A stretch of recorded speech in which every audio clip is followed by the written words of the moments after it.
खुलुमबाय नोंथांमोनखौ गासैखौबो आं चेनेलाव फिन बरायफिननाय थाबाय। थ' लोगोफोर नोंथांमोना थाम्बनेलखौ नायनानै एसे हमनो हाखाबाय जानांगौ। दायो 20 बोसोर बैसोनि सासे धोनि सुबुङा 220 करोड़ रां खरसा खालामनानै गावखौनो सैमा खालामना लाबाय होननानै गोसारबाय थानाय बे बाथ्राया थारैनो नंमारगौना नङा? थ' लोगोफोर बे गोसारबाय थानाय मानसिनिफ्राय सैमा जानाय रादाबफोरा नंखाय। बेयो थार नङा। एक्चुअली बेयो मोनसे AI जेनेरेटेड भिडिअसो।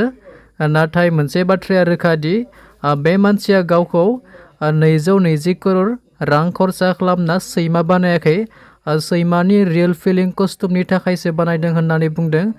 मिथिनो मोननाय बायदिब्ला बेखौ हाइपार रियलिस्टिक बर्डार कली कस्ट्युम होनना बुंनाय जायो, जाय कस्ट्युमखौ एड एबा फिल्मफोराव बाहायनो थाखायसो बानायदों। दायो गोसारबाय थानाय मानसिनिफ्राय सैमा जानायनि मुङा जासु। बियो सासे सैमा लाभार, नाथाय बियो 220 करोड़ रां गारना सैमा जानाय रादाबा नंखायसो। बेयो थार नङा।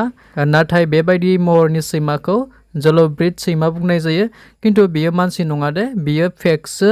थ' लोगोफोर दिनैनि शर्ट आपडेट भिडिअआ बेनोसोमोन। नेक्स्ट भिडिअ लोगो मोनफिनगोन। गोजोन्थों।